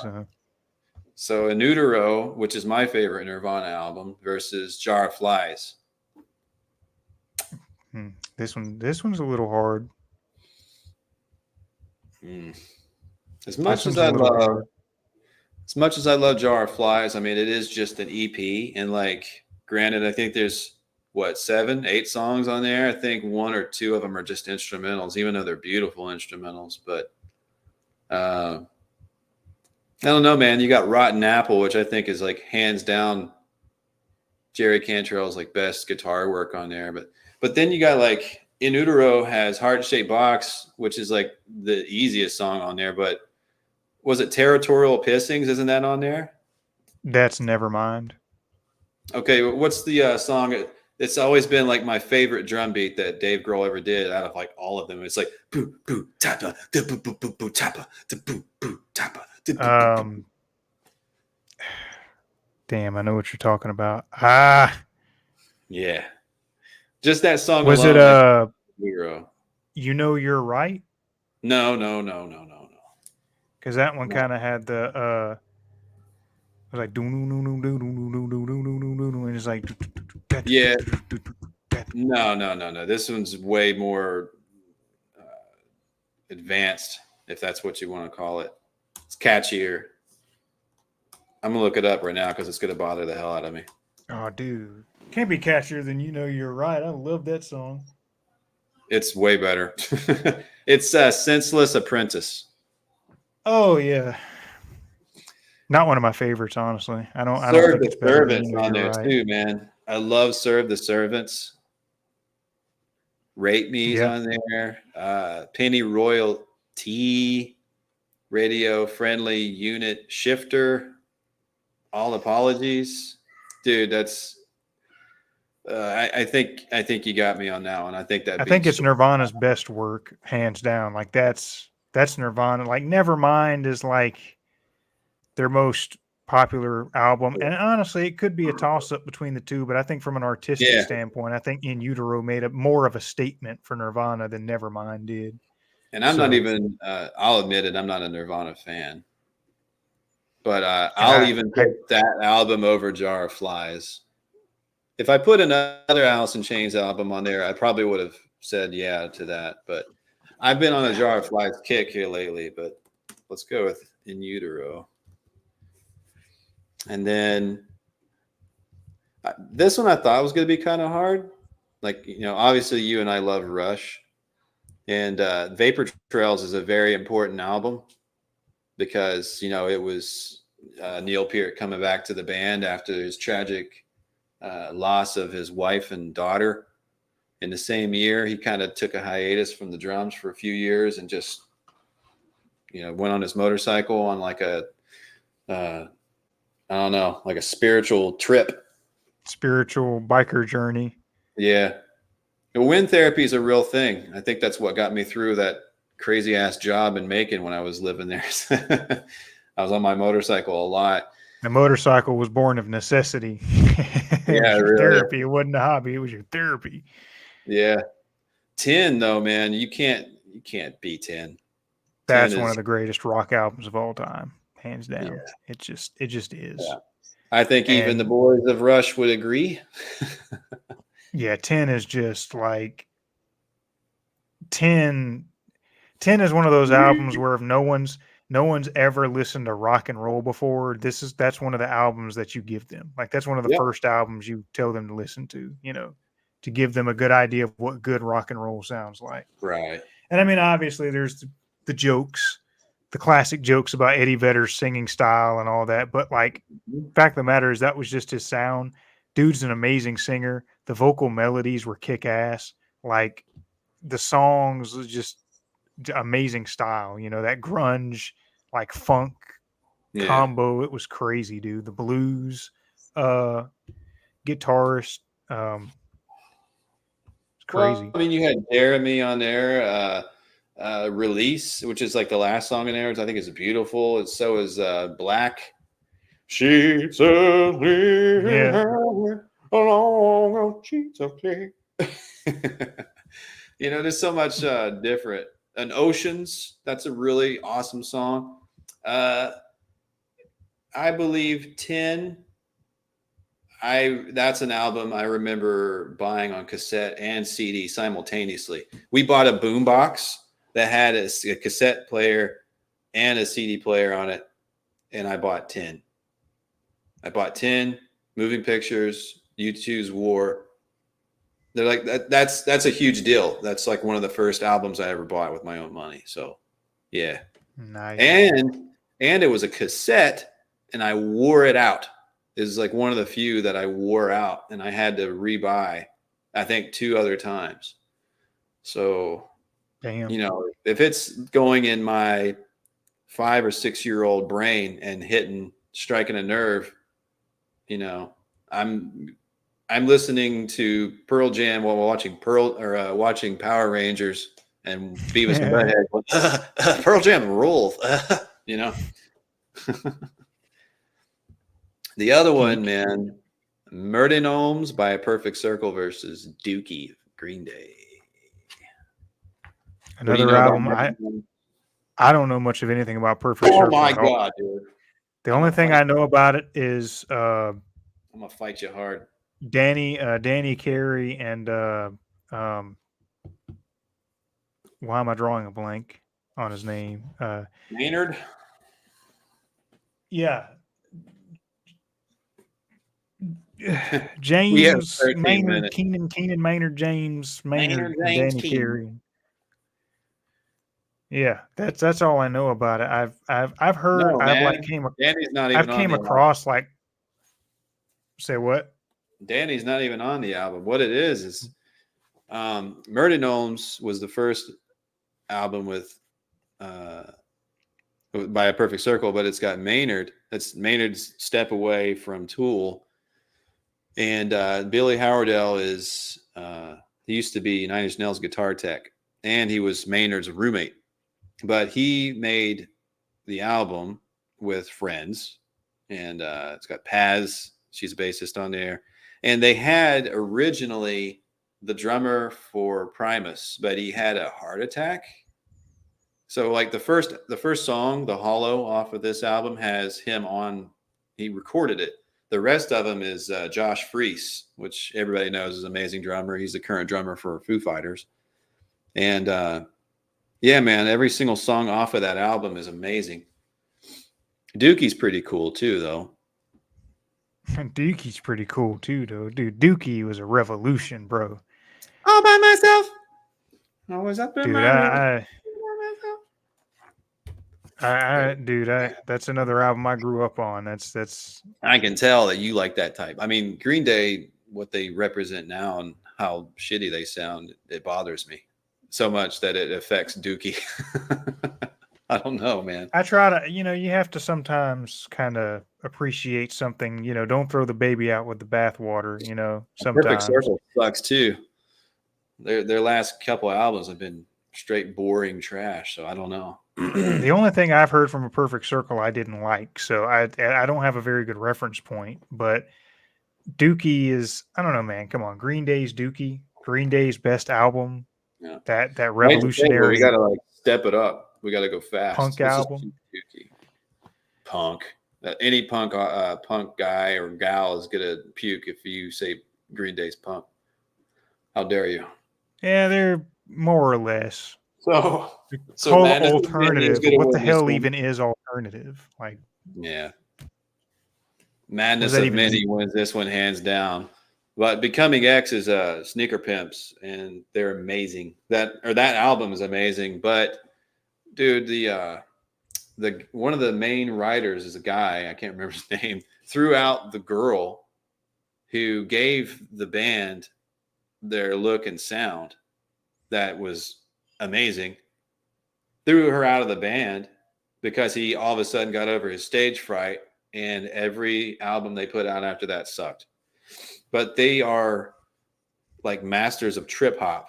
It's trip hop with like lo-fi chill type vibes with a girl singing singing over it, and she's got a really cool, unique voice too.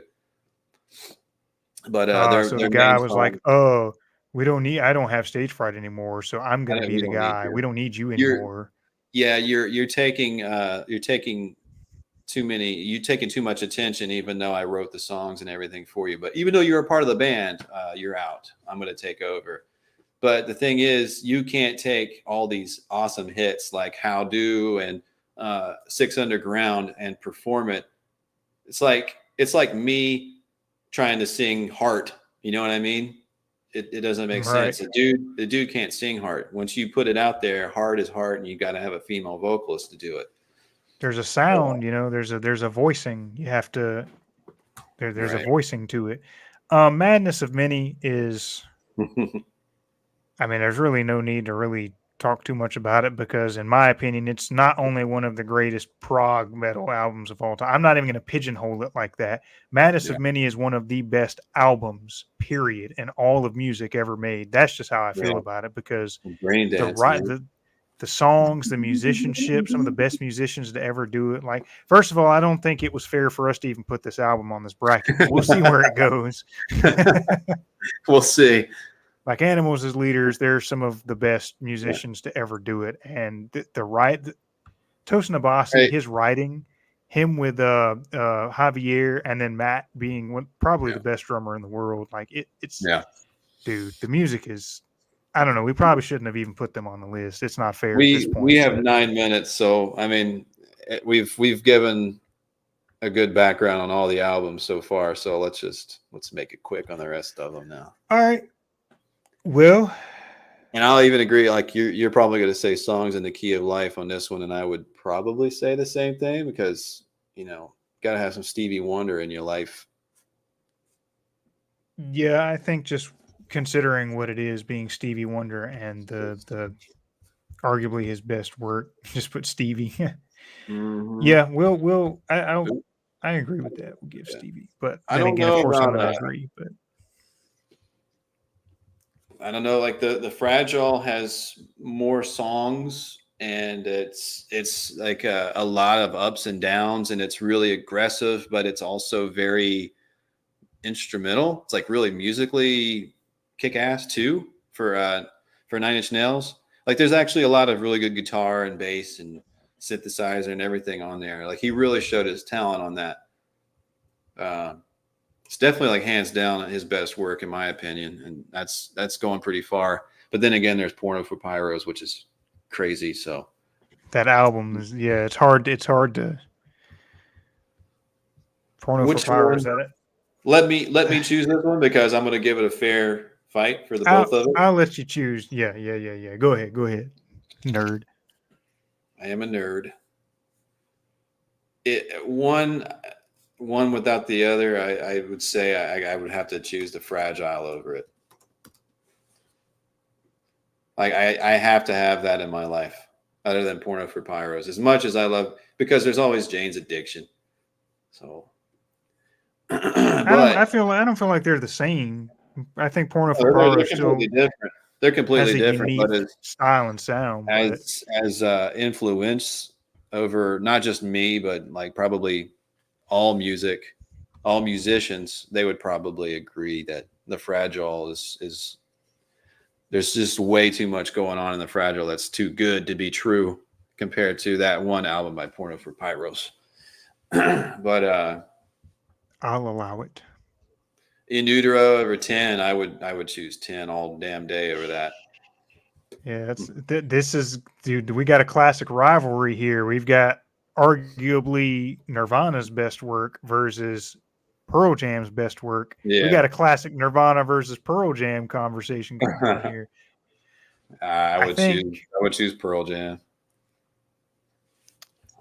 I think it's always I think Pearl Jam is better musicianship in 10 particularly. I think there's better musicianship in Pearl Jam's 10. And I think there's more variety in 10, obviously, in sound. We've got less than 6 style. minutes. So I'll give it to 10 for those reasons. It's madness of many over Dookie all day on that one. So sorry, Green Day, that you had to be the one to go against Madness of Many in the quarterfinals. That was a terrible setup. We're so sorry. Nothing left to say. Right. Stevie We've Wonder's come to a best weird work. semifinals. Stevie Wonder's best work against Trent Reznor's best work. Who would you rather have in your life in your musical category, Stevie or Trent? I'll let you choose this. Don't ask me that, dude, because I feel the same. I feel they both have. And be quick about it. And be quick about it. They both have the same influence. Really, Trent Reznor and Stevie have had equal influence on me as a musician. Let's just choose Stevie. Trent Reznor would probably choose Stevie too. Yeah, let's just take Steve. I mean, Stevie Wonder is, like I said, it's so weird because we're taking so many different genres and styles and pitting them against each other. It's hard to make choices, but Stevie is 10 versus the madness of many. I mean, once again, I don't think, as far as music as a whole is concerned, I don't think this is really a fair fight. I mean, 10 definitely gives a better fight than Dookie, but it's got to be Madness of Many. We should not have put Madness of Many in this bracket. But now we have a pretty interesting matchup. One of the greatest of all time versus one of the greatest of all time. Well, it's up to us, though. This is and all of musicianship. And this is personal preference, too. Remember this. This is not supposed to be objectively factual analysis. Madness of Many is my favorite album of all time. That's my number one. So, I mean, I love Stevie and I love songs in the Key of Life. That's one of my top 5 albums, but I'm giving it to Animals just because me personally, Madness of Many just had the biggest effect on me. And as a drummer, just means more to me. So, and as a lover of instrumental music and not forgetting that music is still about the music. It's like, it's not all about the wordy words, you know. Right. And the cliche themes and whatnot. I'm giving it to Madness of Many personally. So I guess you agree because you've already typed it out. So I agree. This really is weird. We always have weird matchups. Yeah. Last time it was Dave Matthews versus Alice in Chains for the championship. This time it's Stevie Wonder versus Animals as Leaders. And I'm completely cool with that. Yeah. Just shows the broad palette, I guess, the variety we like to get into. Well, I guess Madness of Many, they remain the champs. Right. Best album of all time, nerds. All time. Yeah. Well, there you have it. There we have it. I'm pretty tired, honestly, dude. I got to get up and move my ass cheeks, dude. Holy crap. Well, for the first hour, I had to balance my son in here too. Just you should just see the room right now. Look at it. It's a disaster. That wasn't like that. It was really picked up in here before. Is your sound engineer, man. He's just trying to get the sound set. Now he tried to grab the microphone like 80 times. So. Can I touch it? You're boring. They want to hear me. You're boring. Yeah. Shut up. Yeah, I agree. You have your own podcast one day, kid. Let me fail at it first. All right. I'm going to go ahead and end the recording. We can hang out in here, though. But all right, viewers, thanks for hanging out. Thanks for watching, guys. If you made it this far, about the bracket? Yeah, right. Let us know in the comments. Subscribe, all that jazz. Please do.